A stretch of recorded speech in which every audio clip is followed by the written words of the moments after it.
Hello and welcome to the Bestseller Experiment, where we continue to discover what makes a bestseller and inspire you to start, finish and publish your book. I'm Mark Stay.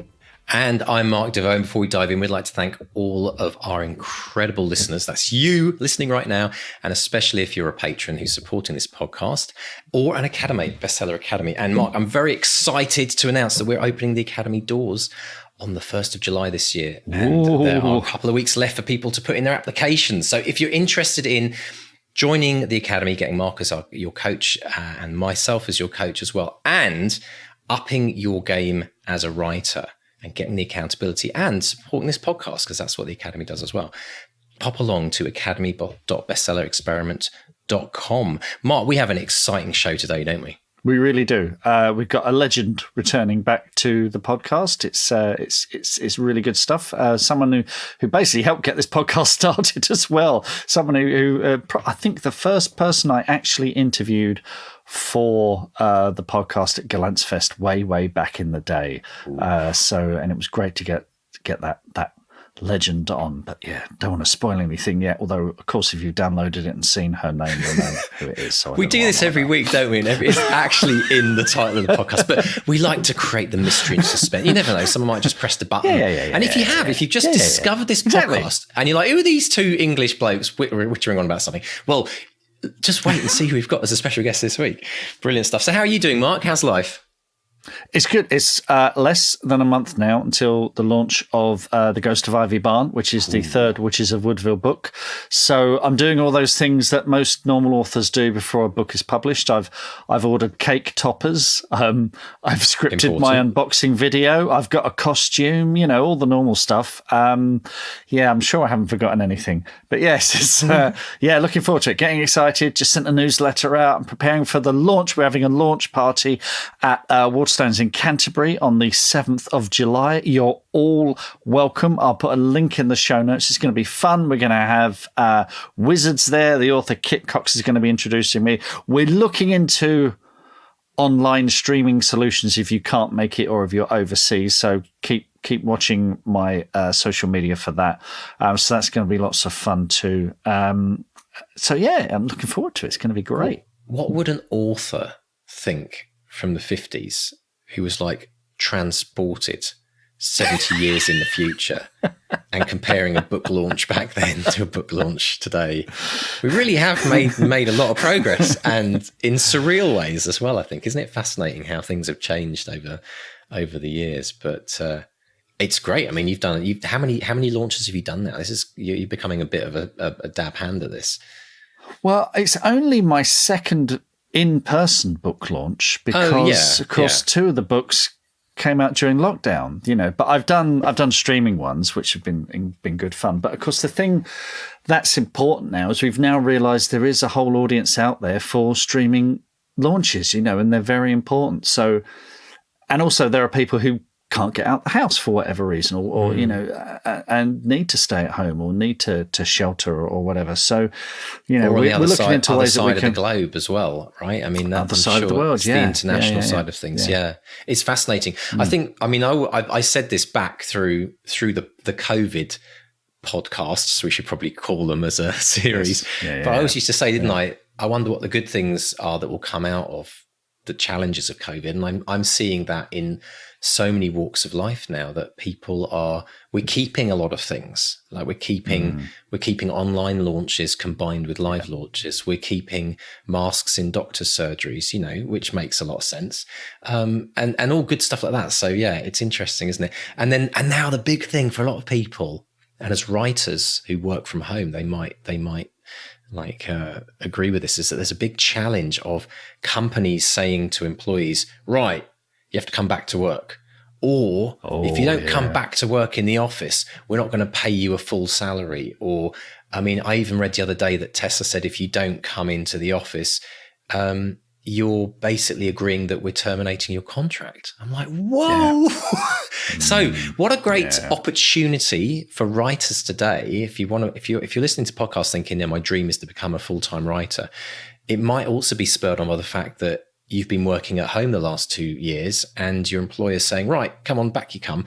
And you're like, but actually I quite liked to have that time, that commute time was when I used to write. And we want to hear from people, actually, if they're in that situation. Like, what are you thinking? Are you torn between this idea of going back to work? Are you happy to go back to work? Or would you love that ideal where you kind of get to choose what you do, whether you stay at home, do a bit of half and half, or go back to the office? Because I think a lot of people wrote a lot of good words during their full-time job during COVID. Yeah. And not because they were like eating into their working hours. It's just they had more time to write because they weren't, being bugged by everyone every 2 minutes of the day. And there's an experiment happening in the UK with, I think it's 200 businesses across the UK are doing a 4-day working week. Ooh. So they're on the same pay, but they're getting 1 day a week off. And the idea is, to see if they're as productive in 4 days as they might be in 5. And I'd be really interested to see, because I know we've spoken to authors who've done that, but they've taken a cut in salary. They said, but I have every Friday off or whatever, and that's the day that I write. I turn the phone off, turn off the email. I write from morning to from dusk till dawn. So yeah, I'd be interested to see if that frees people up to do the things they love. If it's writing or making music or whatever it is. Here's a little stat for you: 200 word a day challenge. Right, obviously 200 words a day gets you your 70,000 plus words a year. But if you were to write those all on one day, on a Friday, say, which was your day when you weren't working, you'd have to, how many would you have to do? That's interesting. Let's have a quick look. 52. Man taps calculator on podcast. It's thrilling stuff. Thrilling stuff. We should have had a drum roll. 1,403 words on a Friday, right. Which actually, if you had the whole day just to focus on writing, that's doable. I mean, it's very doable. Hard, but once you got in the groove of doing it every single week, and you had that to look forward to, Friday becomes your writing day in it, and you have Saturday to, or maybe Monday to Thursday, thinking about your plot, which comes up in today's interview, doesn't it? I like this idea. 1,400 words a week. If that appeals to you, we spoke to the author Sasha Green. That's exactly how she works. I'll put a link in the show notes to the episode we did with Sasha, because that's what she does, and it works for her. Interesting. So, yeah. I love it. Love it. Brilliant stuff. So, Mr. Stay, I'm too excited. I just want to get into this interview. Let's introduce our quite well-known guest this week, the incredible Joanne Harris. Yes, we welcome Joanne Harris back to the podcast. Well, where do you start with Joanne? Well, you can start with episode 4 of the bestseller experiment, where she took us through her early career and gave some really inspiring advice. And I'll put a link in the show notes to that. Joanne is currently the chair of the Society of Authors, and she's on the board of the Authors Licensing and Collecting Society, ALCS. And only last week, on the day that I interviewed her live on stage, actually, in Tunbridge Wells, it was announced that she would be receiving the OBE, the Order of the British Empire, for services to literature. So, wow, fantastic news. But, of course, she's a multi-million selling, award-winning author writing across many genres, and she returns with her new novel, A Narrow Door, which is the 4th in the Mulberry Series, set in St. Oswald's School. And I read this ahead of the Q&A that I moderated with Joanne last week, and it's so good. It's such a page turner. It keeps you guessing right to the end. It's such a treat. So we discuss writing in different genres, tips for authors at festivals, and the role that reading out loud plays in her process. And she answers listeners' questions and much, much, much, much, much, much, much more. You're in for a real treat, folks. Brilliant stuff. Well, let's dive in and listen to Mark chatting with the wonderful and wisdom-filled Joanne Harris. Joanne Harris, welcome back to the bestseller experiment. How are you today? I'm very well, thank you. Thank you for inviting me back. Oh, it's our absolute pleasure. And it's very exciting because we're here to discuss your new novel, A Narrow Door, which is the 4th in the Mulberry Series set in St. Oswald's School. And the school has a new headmistress, Rebecca Buckfast, and it's opening its gates to female students. This feels very timely. Can you tell us about A Narrow Door, please, Joanne? Well, I've always had a fondness for St. Oswald's, but I've always felt also that it was destined to change. And last year, at least in St. Oswald's terms, there was a bit of an overhaul. A crisis team was brought in to fix the failing grammar school, and a part of it stayed. And this part is Rebecca Buckfast, who has become the new head, the first headmistress the school has ever had since its existence in the 16th century. And dear old Roy Straightley, who is my returning hero, the Latin master who is constantly on the verge of retirement, but who can't quite get himself to retire, is finding this his greatest challenge yet. Girls in the school, a woman at the helm. What next? Well, what next is that a group of his boys find what seem to be human remains on the building site, which is to be one of the grand new buildings that the head has planned for the school. And the body has a story. Now, Straightley, of course, goes directly to the head, knowing that any new scandal on the top of the scandals that have preceded this may well topple the school anyway. And he is surprised and disconcerted to find that not only does she not seem that surprised, but she seems to know a lot more about this rather ancient bundle of human remains than is good for anybody concerned. And so as the story begins to unravel from her perspective, it becomes clear that there is a great deal more in her past than we know. And this past also includes various key personnel at St. Oswald's, including Straightley himself, tangentially, at least. And so it's a bit of a story within a story, or several stories, in fact, which open up like layers in an onion, revealing finally the truth at the heart of the mystery. Wonderful stuff. What is it about the Mulberry Series and St. Oswald's that keeps you coming back? Is there a kind of a particular itch that you're scratching when you write these books? Well, I think it's my homeopathic dose of being a teacher, just to remind me why I left. I was a teacher for over 15 years. I was good at it. I loved it. I get the feeling that I left at just the right time, because it's getting increasingly hard to be a teacher nowadays, even in the independent sector, which I left just when I think the direct grant system had been abolished. So there was still an element of fairness to it. So I'm still kind of mostly rooted in the 80s and now 90s in my teaching memory, which is why these books are set at that time. But I'm still very fond of those memories, and I still have a lot of stories to tell, which, although not directly based on things that really happened, have a certain amount to do with my own experience. I just, on a personal note, I want to thank you for your story about the boy who dropped the crisp packet that you shared on Twitter, I think, last week, because my parents were school cleaners. My dad was a school caretaker. Then he left and mum became the school caretaker. And she also had to have a second job cleaning offices in town. And I would go with her after school. And, we'd go in these offices and people would just leave their mugs out, and they'd been left there for hours and they were stained. And it was that attitude of, oh, we have people to do that sort of thing. It's, well, yeah, but if you took it to the kitchen, it wouldn't take us twice as bloody long to do it. So I really, for those who didn't see the tweet, could you share that story with us, please?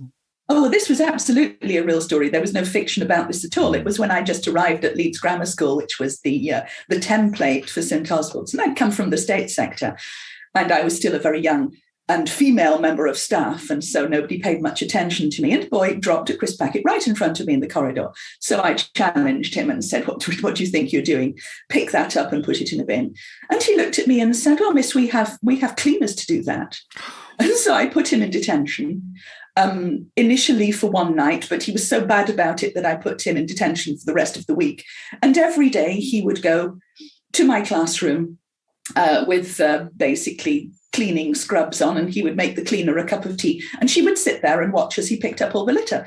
And I thought it was a salutary lesson, because these boys, they were all paying to be at the school. But it didn't mean to say that they were paying to treat other people as if they didn't matter and as if their work didn't matter. And from that, I got the reputation of not only being a head case that you didn't want to mess with, but also having a bit of a bee in my bonnet about litter. And so my room was always absolutely litter-free. And no boy would leave litter around his desk or on the floor in case I went mental again. And it was very good for everybody, I think. Very, very good. Excellent.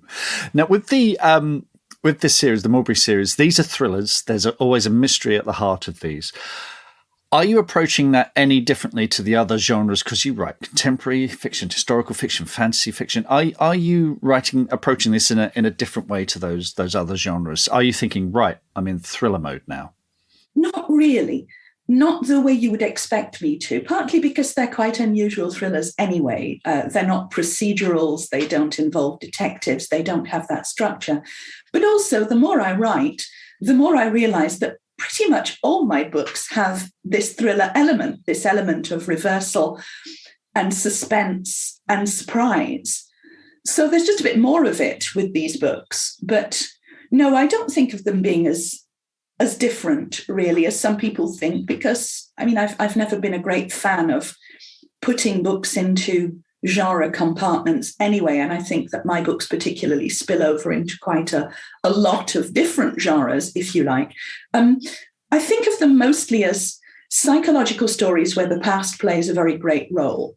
And that's actually true of pretty much everything that I write anyway. In this case particularly, and in this case, there is a murder at the heart of it, as there has been with the other books. But it's not, to me, a kind of classic thriller investigative novel. It's much more an unpicking of why somebody is as they are, why they would behave the way they do, what damage there is in their past, and why they're still dragging that baggage around with them.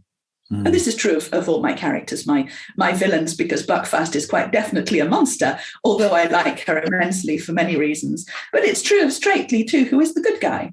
And I think that's the thing. You've always been, you've never allowed anyone to pin you down. You've never allowed, you were never the chocolat author, no matter how hard people tried. You were never the contemporary fiction author. You've always, avoided that.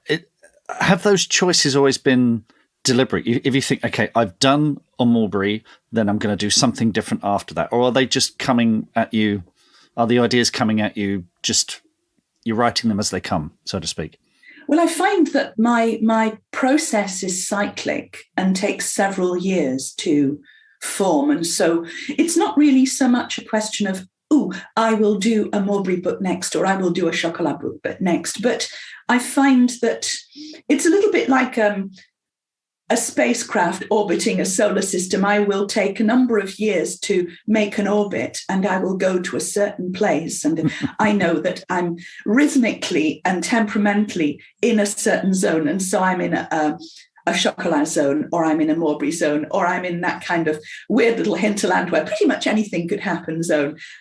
So it does take me a long time. It's not as if my bringing out a book a year means that I'm writing a book a year at that speed. It doesn't always mean that, because very often I will be working on more than one thing at once. And so I'll start something, I'll give it time to percolate. I will work on something else during that time. And then after an interval of maybe 4 or 5 years, the book will emerge. And it will have taken it all that time to get to that point. So it's not a conscious process, but it is, I think, a rhythmic, organic process, which just has to do with my mental state and the slowness of my process and my thinking, and having to work out these intricate plots and also surprise myself in the writing of them, which to me is quite important. So does there come a point you're allowing these sort of ideas to orbit in your solar system? They're slowly, ideas are sort of glomming onto them. Does there come a point where you think, now the time is right? Sometimes, yes. Sometimes there is a kind of little catharsis. And sometimes it's much more a question of having ideas, pulling them together in the dark, thinking, what shape is this? What story am I telling? Where is it? I mean, to me, the where of it is quite an important thing, because I wouldn't be able to write a Chocolat story in Mulberry. It wouldn't work. It would have a different colour palette. It would have different social and cultural filters over it. And so I know quite early on when something is going to be set, where it's going to be set, because those things are integral parts of building the story anyway. So yes, I suppose you could say that does happen. Wonderful stuff. Let's give a quick plug as well, because your book, 10 Things About Writing, which I have on my phone, there we go, so I can take it with me everywhere, and it's one I dip into an awful lot. The only disadvantage with the ebook is it jumps you straight to the introduction, and I hadn't realised till now there's a cartoon at the very front, and it's an illustration. There are Musa cartoons, and they're terrific. Exactly, right at the front it says Andrea. She's sitting on the sofa with a remote control. She says Andrea dreams of getting a novel serialised one day, if she can be bothered to write it. So what was a lot of listeners will be like, yeah. What was the motivation behind 10? Because you do these wonderful 10 things about Twitter threads, and you're still doing them now, and they're really wonderful. Where did the idea for the book come from? Well, people kept telling me that I should put my Twitter threads into a book. They've been telling me this for I don't know how many years I've been doing Twitter threads like this, maybe 10 years. And I've always felt that, they were just bits of Twitter fun, and they were in response normally to questions. And there are a lot of writers on Twitter, and I found that I was getting a lot of the same questions. And so I thought, okay, I'll make this a bit more formalized, and I will keep a little database of them. And people kept saying, oh, no, you should make it a book. You should make it a book. And I thought, really? No, I don't think so. I don't have time. And then lockdown happened, and suddenly time was a slightly different thing. And I found also that many people who were locked down were using the opportunity to look at perhaps either finishing a book they'd started or writing the book that they had all wanted to write. I was getting a lot more inquiries about how to do that. And I thought, okay, maybe this is the time I can do it. And so I got in touch with a small press, September Press, because small presses needed a lot of support at that time too. And I said, would you be interested in this? And they said, would we ever? And so they brought it out initially as an ebook so that it could be available almost immediately. So that people in lockdown could use it and benefit from it right then. And then it came out in hardback the next year. And I did an audiobook too, where I do the narration, if people like audiobooks. So, yeah, it was really that. It was about circumstances and what I felt to be a visible demand, and also just supporting people at a difficult time, because, God help us, the arts is in a bad enough way as it is. We need to stick together. Absolutely. We normally ask our guests how their lockdown was. But then in December 2020, on top of all the usual lockdown woes, you announced that you had breast cancer, which would be, is the news no one wants to hear. Well, quite. What did that do to your world, and in particular your writing world? Because you're, as you say, you're working on ideas. You've got ideas going around in solar systems. We're always thinking of the future writers. We're thinking of the next book. We're thinking of the book after that. Did it change your perspective on any of that? Did it change the way you wrote? Did it bring any projects to the fore? Well, it's interesting because I felt, at the time I'd been saying, well, lockdown hasn't been too bad for me because I'm very privileged, because I have space, because I work from home anyway, because I haven't lost significant amounts of work from lockdown. And then boom, all of a sudden I get this breast cancer diagnosis, which kind of knocked me sideways. I was lucky in the sense that it was an early diagnosis and I had very good prospects, to be able to walk away from it quite soon. But I had to go through chemo, and of course I lost all my hair, and I was exhausted, and I had brain fog a lot of the time. And I tweeted about this because I felt that I wasn't alone in this, and there were a lot of other people who might be going through the same thing. And I realized that was also absolutely true. But thinking about it while it was happening, I remember telling myself repeatedly that, what, if you are going to have an embuggerance, as dear old Terry Pratchett used to call it, you might as well have it during lockdown, where you don't feel that you're having to cancel a lot of events and basically miss out on things. In certain ways, the timing of it was fortunate timing, if that could be said to be true of any cancer diagnosis. What it did do, it gave me a certain amount of fatigue and brain fog, but I didn't stop writing. I kept writing throughout. I think I'm one of those people who tends to escape from problems into fiction, and so it was quite welcome to keep working. I do look at some of the first draft things that I did at that time, and I think, well, my brain was only half operating there because I'm missing whole words and bits of sentences out because, that's how brain fog works. But, I got through it. And it was also very interesting to see how social media responded, because I felt that social media was not only supportive, but also, actually in some way inspirational. I've always felt that a lot of my stories, and particularly my school stories, came from the human contact that I got on a day-to-day basis when I was a teacher. Mm-hmm. And because I can't do that now, I get my human contact from face-to-face appearances with the public, but also with interactions on things like Twitter, which are so responsive and so very much about personal experiences that very often I feel that that's where I get my human interactions nowadays. So there was that, and that didn't stop, and that was very helpful. Good. We're recording this on the day that it's been announced that Twitter will be under new management in the near future. So hopefully that won't change too much. We'll have to see how that progresses. I hope it doesn't. It doesn't. I'm not planning on leaving. No. Not just because of new management, although. Yes, no change in that direction is particularly good for most people who like Twitter and genuinely enjoy using it. But, as long as the block button exists, I think I'll be just fine. We've got some listener questions for you, Joanne. Actually, the first one, this is the thing that authors dread at festivals and conferences, where someone says, this isn't a question, it's more of a statement, but it's from Elizabeth Hurley, who says, just tell her she's awesome. Any response to that, Joanne?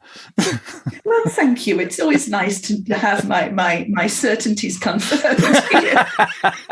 No, it's really nice. Honestly, it's quite rare for people to come and just say nice things to authors. Very often, people come when they have a complaint, but they sort of take it for granted that you know that they like you, and that's not always true at all. So yes, thank you. That's very much appreciated. It's the ones who tell you how your book should have ended. They're the fun ones. Well, I have a question from Tanya Scott, who says, I know Joanne has spoken at a lot of writing festivals. Which would she recommend attending? So if you're a writer and you're looking to get glean some wisdom from authors, any particular festivals worth attending? Well, attending as an author, I would say, always look at what they're paying you and make sure that you're not out of pocket. We had long conversations on Twitter yesterday about this. Some festivals are still not aware that some authors are actually not able to afford to attend because they're not paying them enough to cover their expenses, which is a disgrace, especially when they're asking people to pay for tickets. They should be able to cover paying their contributors. If they can't, there's something deeply wrong with their business model. I wouldn't attend as a punter a festival that didn't pay its contributors either, because I just think it's unfair and exploitative to do that. As a punter, there are some. It depends where you are, really. It depends what you like. As both, as an author and as a person attending festivals, I always enjoy Edinburgh enormously because it's so friendly and diverse, and there is something for everybody. It really does depend on what you like. Some festivals have particular audiences because they tend to favour particular kinds of author. Oxford, for instance, has a lot of cookery writers and military historians because that is their general demographic. Edinburgh is much more all-inclusive and welcoming. I happen to like Dartington because it's just such a pleasant environment and it's such a beautiful place. And it feels like a kind of privilege just to be there, although it is an awful schlep there on the train for me. But I also like little festivals like Wigtown, for instance, which is just delightful, and the whole community seems to take part in the festival, which to me is part of the fun of a festival. So really, I think it's a question of looking where you are and what you like the look of and who's going there, because generally you can tell from the guests who enjoys coming again and again and who feels looked after, and that's important too. Very true. Very true. Christopher Wells has a question. What book would you love to write one day but haven't yet? Is there one out there that's, because you sometimes hear authors saying, I've got an idea for a book, but I'm not ready to write it yet. I haven't reached a stage in my life, or that I haven't figured out what it's about yet. Is there a project out there that's tantalizingly out of reach? Oh, well, that's always my case. There's always something like that. Because of the way I work, there's always a little bundle of space dust out there that I know is going to be something at some point, but I don't quite know what it is. So, but that's the way it works for me. There's always something slightly out of reach, because actually, if your reach exceeds your grasp, then you're doing something wrong. I did at one point. I wrote a Doctor Who book. I'd love to write a Blake Seven book next. That's my secret bucket list. That would be quite nice. That I would enjoy doing that in much the same way that I enjoyed doing the Doctor Who book. Brilliant. Oh, let's make that happen. Tracy Montague has a question. Well, has several questions. I'll take a deep breath here. Tracy says, does Joanne use software such as Pro Writing Aid? Is she a planner or a pantser? How many edits did she do for her last book? Was it a similar number to the first? Her characters are very well drawn. How much pre-book backstory does she have in her characters? Do they just grow as she writes? Tracy says, can everyone tell I've been neck deep in editing for the longest time? So let's break these down, shall we? Do you use software such as Pro Writing Aid or Grammarly to sort of check stuff before you send it off? No, I don't do that. I literally read entrails. I don't do any of the software thing. To me, all of that is such a barrier to my organic, natural process that I just can't be bothered with it. It's not particularly that I'm a technophobe. It's that I just don't see what it would offer me. That notebooks and pens and just an ordinary Microsoft Word will also offer me. And so I think those things to me would be very much of a distraction. When it comes to editing, I think plotting and pantsing was the next one. Yes. I don't really believe in the distinction between those two things. I think, when you've written as many books as I have, it's a little bit like planning lessons. When I was a very junior teacher, I used to plan every lesson perfectly, and I knew exactly what I was doing, and it would be there in a lesson plan because I was being observed, and people would want to look at my lesson plans. When I wasn't being observed, by the time I'd got a sense of rhythm, I could just basically work out my lesson plan while I was humping my bag of books and my satchel of papers from one room to the next. And by the time I'd got there, I knew what the lesson plan was going to be. It's a little bit like that.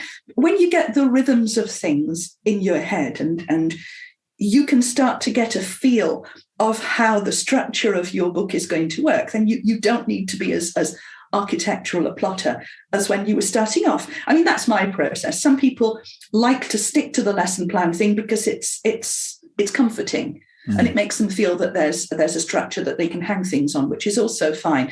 Nowadays, I do a little bit of both. I approach the book with a number of key ideas and events and a general structural trajectory, and then I allow the details to fill themselves in a kind of organic way. So basically it's a walk in the woods. I know more or less where I'm going, but not what I'm going to find on the way, which to me is the way to maintain interest and surprise, which to me, the element of self-surprise, particularly when you're writing a thriller, is really important. And when it comes to editing, I find that I edit as I go along anyway. So editing is part of my writing process. What I do in the mornings when I start is that I will read aloud the section that I wrote the day before. And reading aloud is, I think, the best editorial tool anybody has. I will do a kind of baby adjustment to whatever I have line by line there. Then I will be in the zone to write, which is good. It's a dual process. It's partly getting a bit of editing done and also getting into the headspace. And that's generally how I approach editing when I look at a first draft. So by the end of a first draft, usually line by line, it's pretty clean because of the process I use. Then I will look at structure, and I'll generally find that there is a certain amount of detailing which needs to be put in, structural detailing, sometimes moving events around, sometimes inserting scenes that need to be there for purposes of characterization or whatever. You asked about characterization also. With me, it's very much a question of getting to know those characters. So I don't need to have stupendous amounts of backstory. It helps to have it in your head, but I think working it out in any kind of official way tends to tempt people to do a lot of front loading and info dumping about their character at the beginning of the book, which is generally not a great idea. So I like the reader to get to know the character they would a person. So if you're getting to know a person, you don't need a whole load of stuff about their background, but it's quite nice when you're fed small bits of information about it as you go through the story, because as you get to know them, you get to understand their responses to things and sometimes to second guess what they might do, which is, again, part of connecting with a character in a book.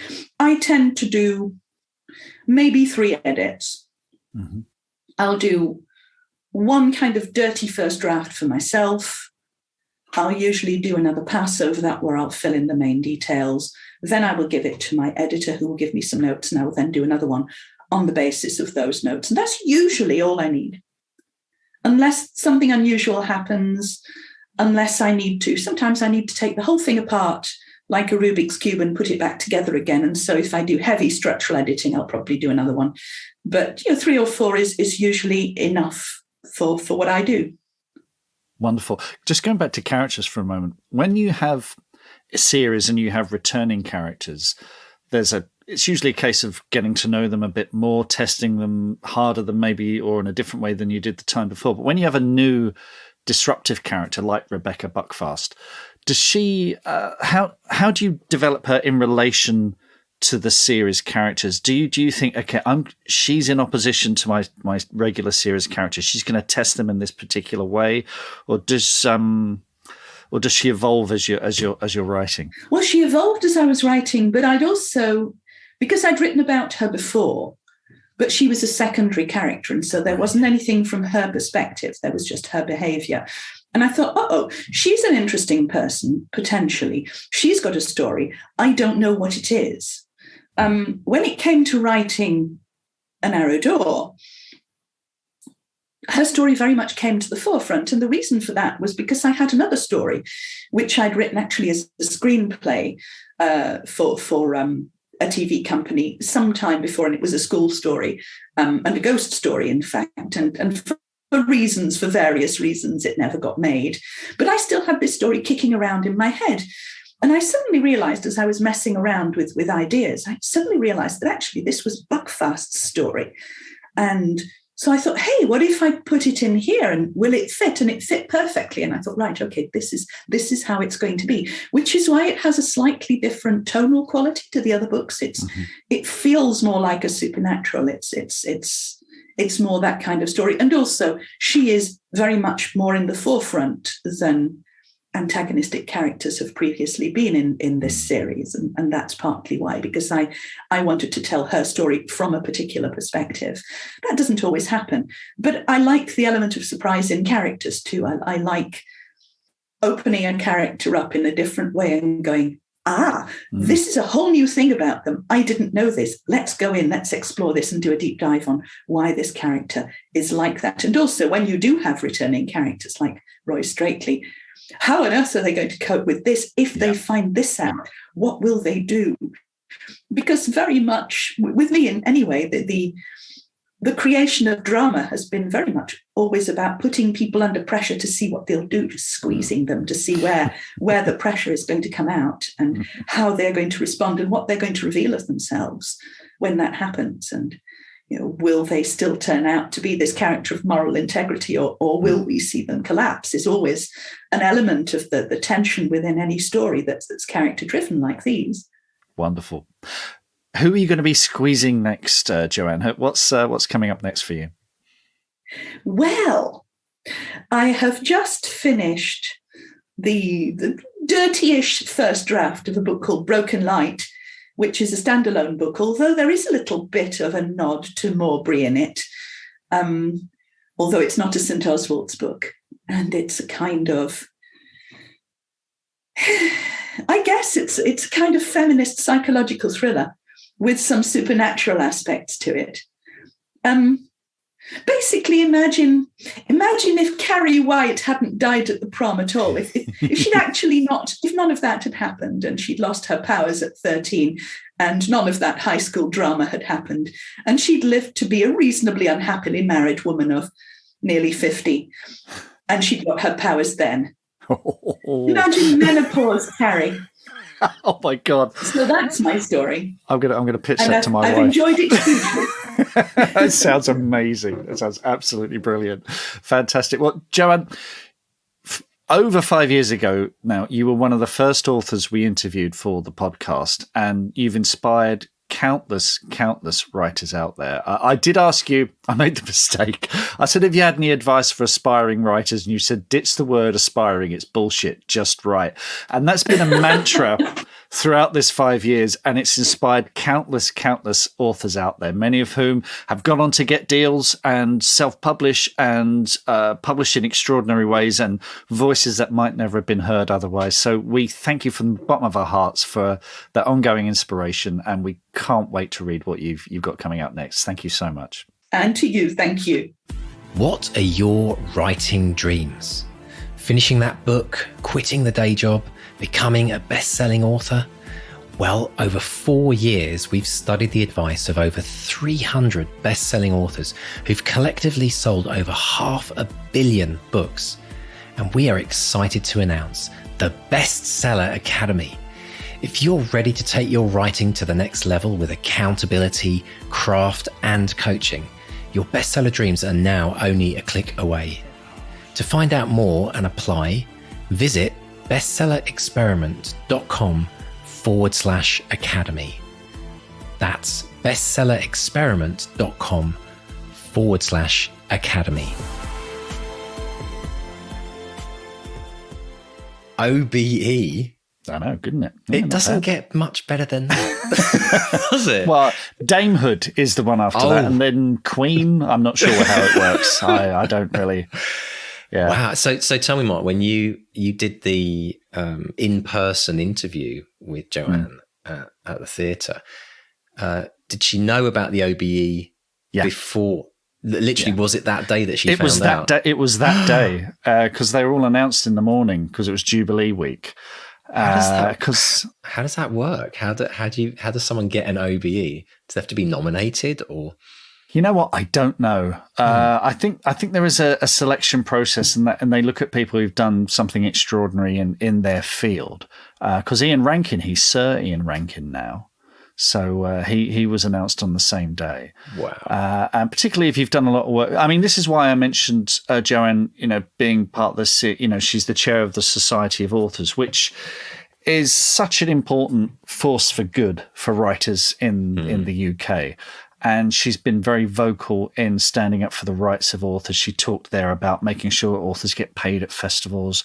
And ALCS, the Licensing and Collecting Society, they make sure that, when our books are photocopied, when we get stuff in magazines, and also for screenwriters, I get stuff from ALCS for screenwriting. When Robot Overlords is shown on telly in Poland, I get a few quid, it's nice. Twice a year.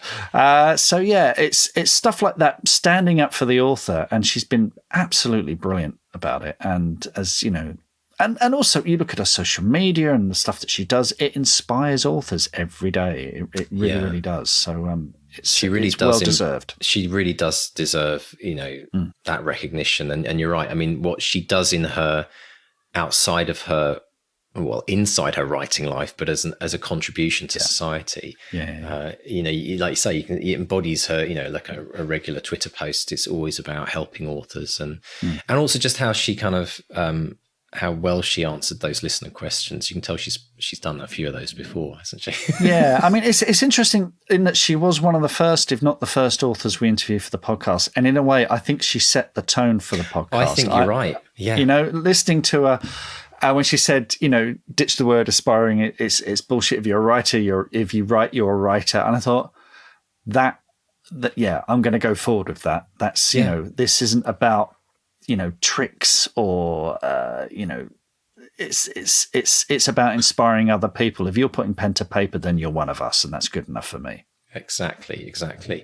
Well, let's talk about some of the things that came up in the interview. I was really fascinated by the way that, you know, this visual of kind of like these ideas all floating together towards a kind of mothership. Eventually, yes, the solar system. It literally was like that. Yeah, it's a very interesting approach and a very freeing way of coming up with and allowing the story to form, rather than sitting down and thinking, right, what's my hook? Because a lot of times we try and force that. You know, we sit down and say, right, we need to nail this in one sentence before we start writing it. But I like the fact that Joanne gives herself time for those ideas to kind of all latch onto each other, and then stands back and looks at it and thinks, okay, so what have you got here? Oh, okay, this is what it is. And it's often not what you maybe would expect, but that is some way maybe part of the magic of her storytelling, is that it's something very, very unique and could never have happened any other way, possibly.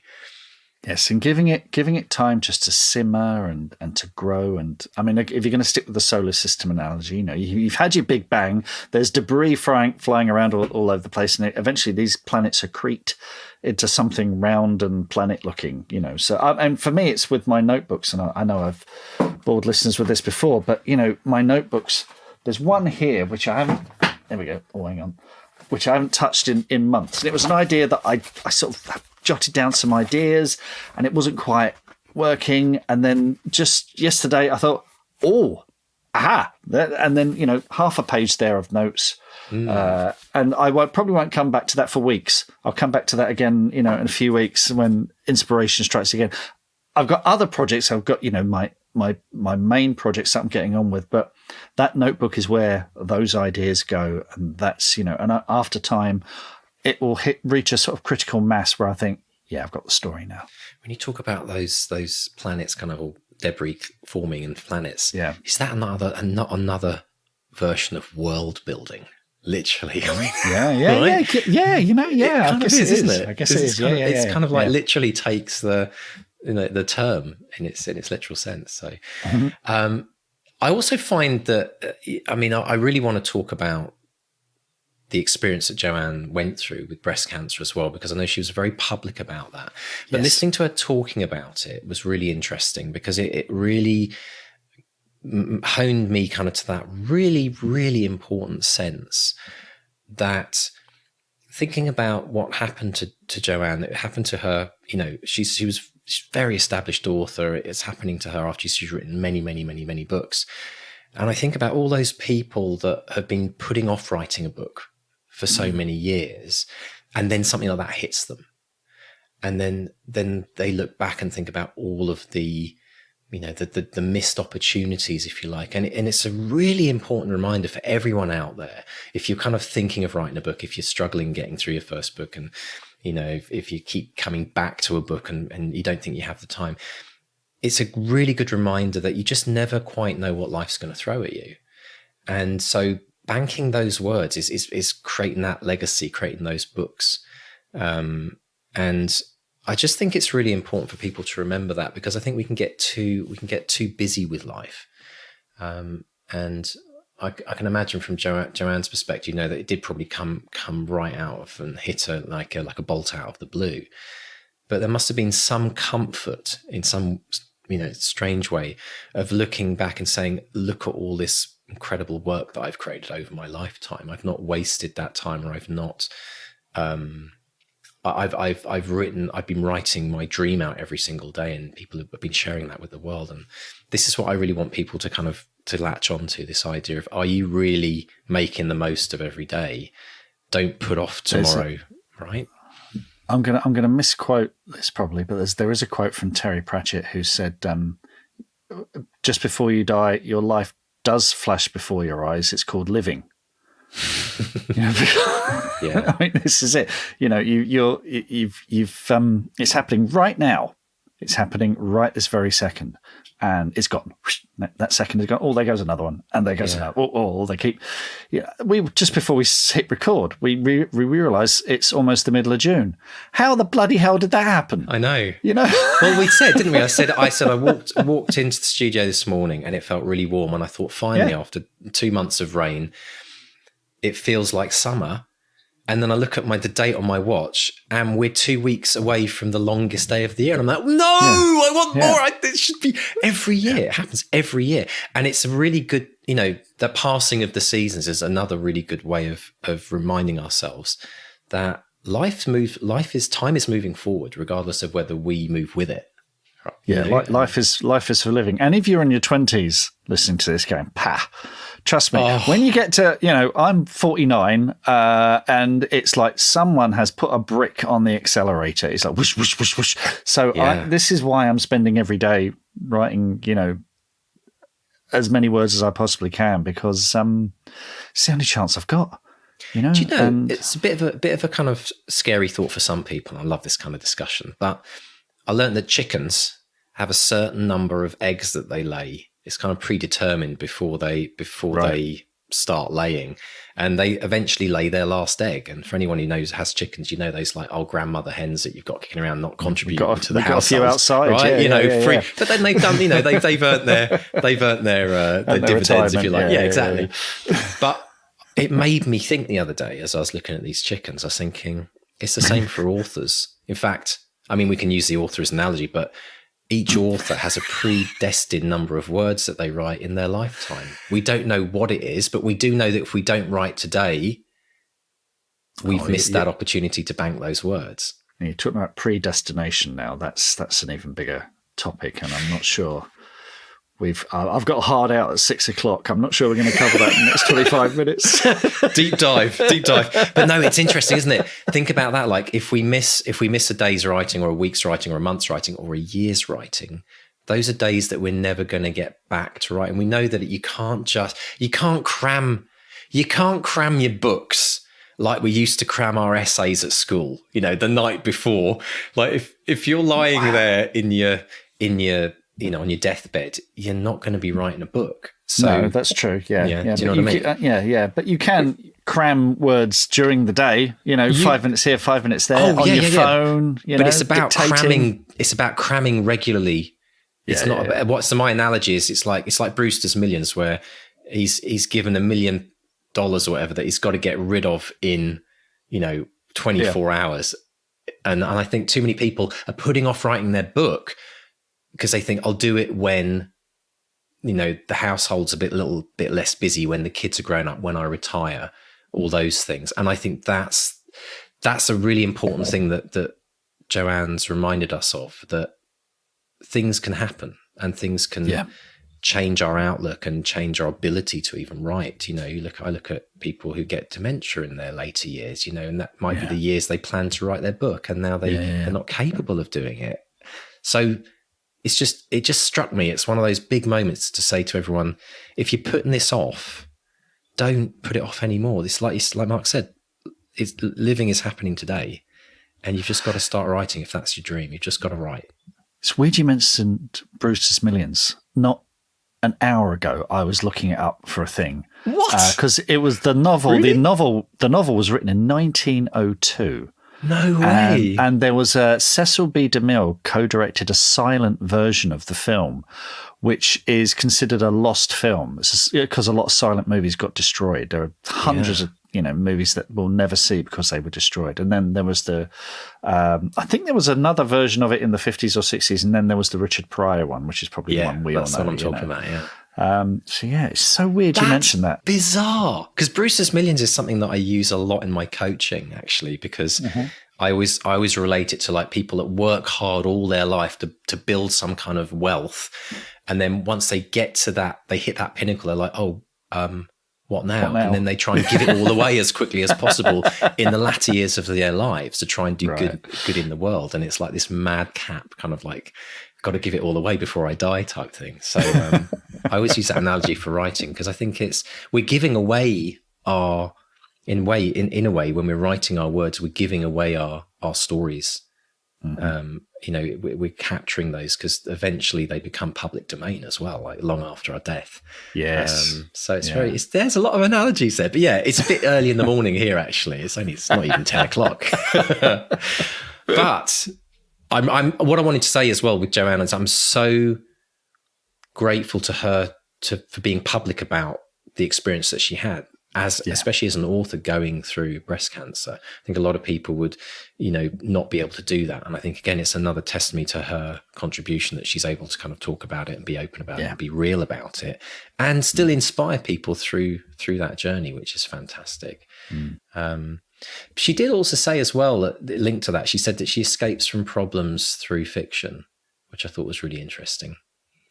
Yeah, well, I think most writers do, don't we? Or like I've said before, it's how we make sense of the world. I like to pick a particular theme and tackle it and look at it from different angles and you throw different characters at it and see what happens. And she talked about, putting people under pressure to reveal what they'll do. And this is the great what if that we love about writing. If we had to, like Bruce did, if we had to give away $1 million, I think in the original book it was $1 million in 24 hours or something like that. Of course, in the later versions, it's a lot more. How would we do that? What would we do in that situation? And that's why I think it's an enduring concept. It's one of those ideas that, you come back to it and you think, well, I'd do it this way. What would you do? I'd do it. So it provokes thought, Yes. So, yeah, I think,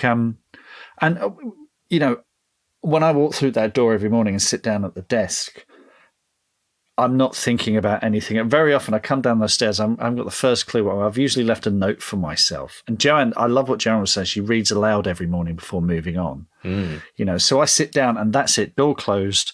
When I was commuting and writing, it was headphones on, shut the world off. Here we go. And it's my happy place. And it's I love it. And actually, on that note, Mark, we do have to clarify what Joanne said. And this is my interpretation of it, but what Joanne said about editing as you go. Her version of editing as you go was reading aloud the words that she'd previously written.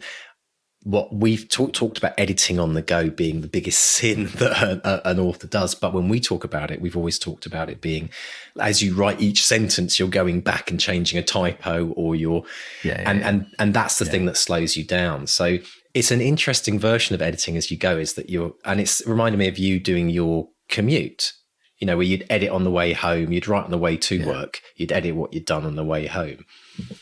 Yeah. But it's having those two things in two pots. Yeah, I'd be, fresh and excited and alert in the morning, drowsy going home, but at least I could go through what I'd written and make changes and leave myself notes for the next morning. I mean, we when we spoke to Michael Connolly, he said that he often goes back and rewrites stuff just as a sort of run-up to break through the barrier of the blank page. So he'd go back, rewrite stuff, and then by the time he got to the bit where he might be stuck, his fingers are already moving, he's already typing, he's reacquainted himself with the themes and the situations and the characters, and he just keeps going. So I think reading aloud every morning is really interesting. I've just this week, if you listen to last week's episode, you'll know that I realized that my antagonist wasn't working in my book, and I've just spent the last week going back and completely rewriting some chapters because of that, and it's been really, really good fun, actually.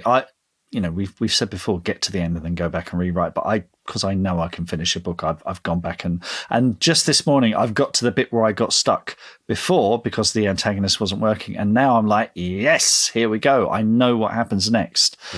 So there is a lot to be said for that. Just going back a bit and then breaking through, going back a bit and breaking through. If that, there's no rules, there's no hard and fast rules. Whatever works for you guys, it's you'll find your own way. Yeah, and actually, Joanne's idea of reading aloud as the first thing she does, it did feel like that a warm up stretch to get into writing. In the same way that Joe Hill plays the piano, to get his mind going. And in the same way that Michael Connolly does his kind of like rewind and get a running jump into his writing session. So these are all great tips and things I recommend everyone should just try out, see what works for them.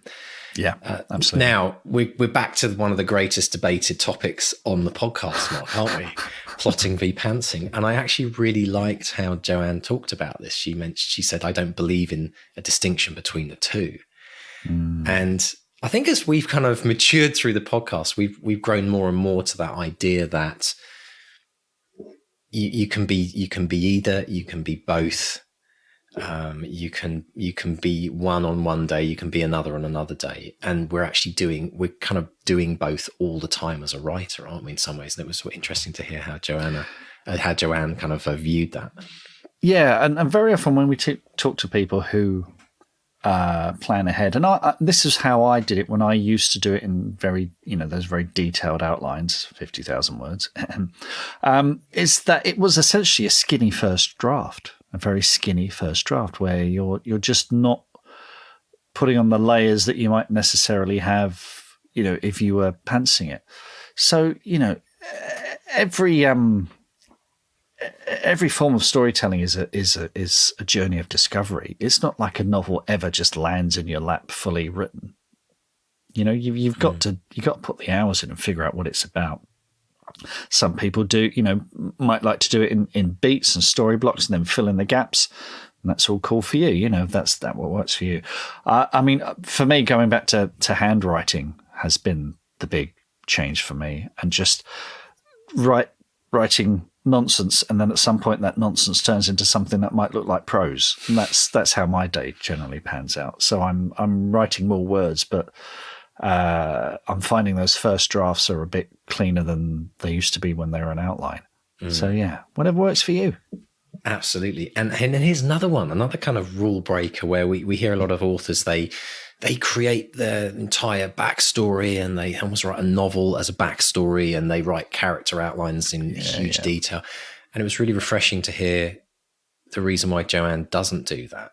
And the fact that she said, when you do that, there's a tendency to info dump at the beginning of the book. You've got all this information that you want to tell everyone about. And then she said, it's better to get to know your characters gradually.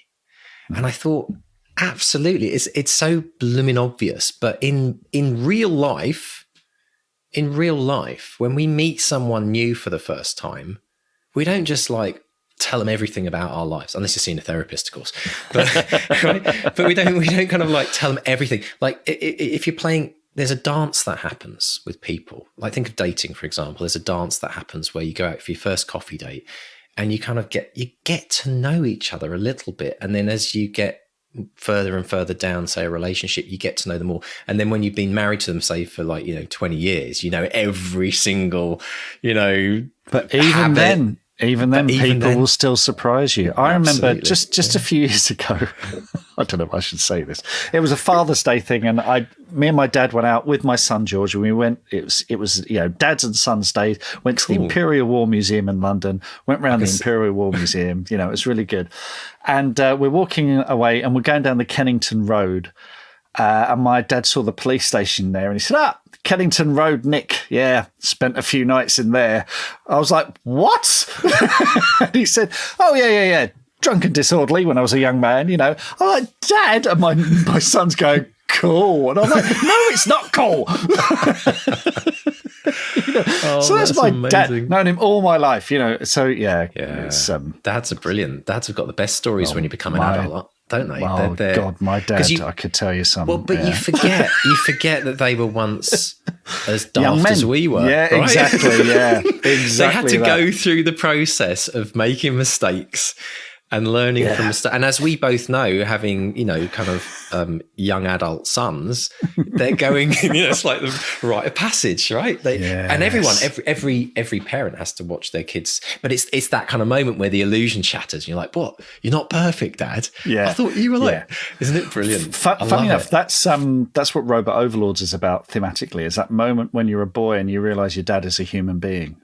And not this person that you worship, their frailties and fears like everyone else. It's like, I might have to do something myself rather than relying on my dad. It's a very interesting, rite of passage. And as a parent, it's easy to forget as well when you see your kids going through their stages of their life. It's easy to forget that you've got to put yourself in their shoes and try and remember what it was like to think and see the world like they see the world. At that age, you forget, we've got all this kind of wisdom and knowledge that we think we have, but then everything's changed anyway. So what do we know, right?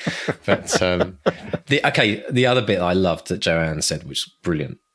Squeeze a character and see what comes out. Put them in a tension situation, throw a conflict in there. We've talked about this quite a lot on the podcast, but again, good to hear that re-emphasizes the importance of developing a character. I needed to hear that this week as well, because one of the problems I had with my ending is I let, this is the fourth Woodville book, I let Faye off the hook. I put her in a situation and she was like, yeah, okay, and walked away from it. I'm like, actually, no, this really needs to hurt her. This really needs to bring her down and test her.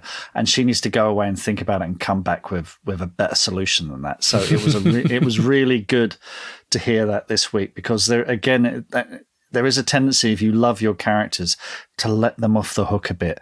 No. You got to be horrible to them. You got to knock them down and see how they get up again. Put them through the ringer.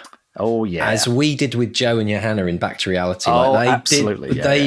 We were really, really evil authors. But at the same time, here it's very important to remember. It's interesting because there's themes that come up again and again in the podcast, and people might think, well, I've heard this before, but it's like personal development books. When you read a personal development book, you get all excited and pumped up, and that lasts for about a week, typically, when you put the book, and then you get back into your old bad habits, and then you pick the book up again a year later and think, oh, why am I not doing this? And that's why it's great. Like, to hear you say this, Mark, I need you to hear that this week. Now, you know this stuff, you know it, but you have to be prompted and reminded. And we all have to as authors. Craft is not just about learning the craft, but remembering it and then using it and reusing it and then being reminded again. And that's why I love the fact that these topics keep coming up again and resurfacing the podcast. Because like you say, Mark, there'll be 1,000 people listening to this right now who'll be like, yeah, I need to remember that this week as well. Yeah. And it's what you need to hear in that week, wherever you're at in your journey of writing. And everyone's at a different place right now. Some people are struggling with their beginning. Some people can't finish their book. Others don't know what to do in the middle of the book. Some people are stuck with a character. But ultimately, there's always something that we all need to rehear. And I think it's brilliant. Too true. Absolutely very true. Brilliant. Excellent. Well, thank you to Joanne for coming on the show again and inspiring us. Absolutely brilliant. Congratulations on the OBE. Absolutely brilliant. I must say, Mark, I've written this list that we're launching on the Academy soon, which is this milestones chart.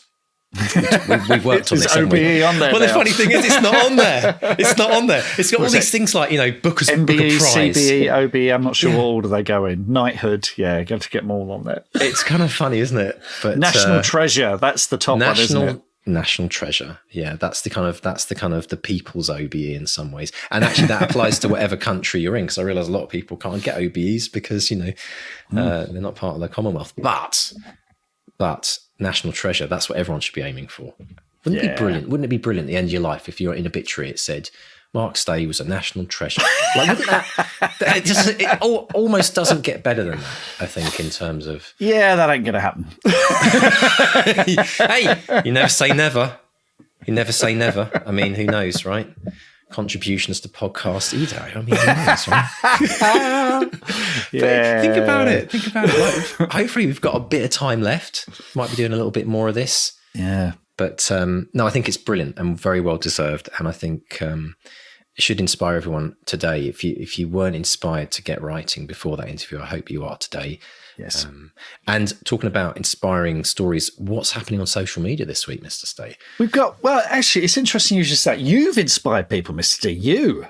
So Josh Atkinson on the BXP group and our Facebook group, he said, yesterday I jump-started my motivation with a Mr. D visualization walk through the old library. And this is something you suggest, isn't it? Walk through a bookshop or a library and think about where your books are shelved. So Josh said, I took a look at where my books would be shelved if I write enough, I could bump Margaret Atwood to a new shelf. And I think it's an omen that I could see Michael Conley just beside me. His latest episode was fantastic. Thank you, Josh.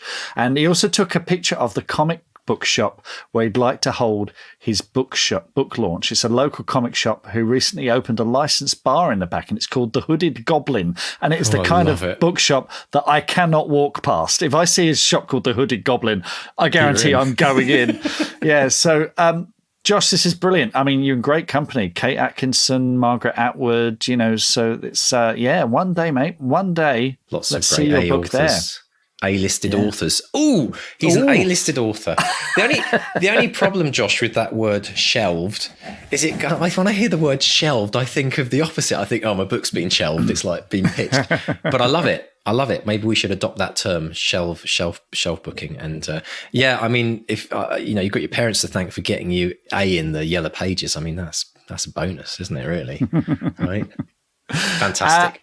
We've got a public declaration from Rachel Howes as well. Now she's had a bit of a year. Rachel, she's moved, which is always stressful. She recently got COVID as well. I know she also has fibromyalgia, which is one hell of a condition to live with as well. But she says, look, things are looking up. See, that's the attitude, Rachel. She said, I got myself an accountability buddy, and we chose one morning during the last week to sit down at the same time and do what authors are meant to do.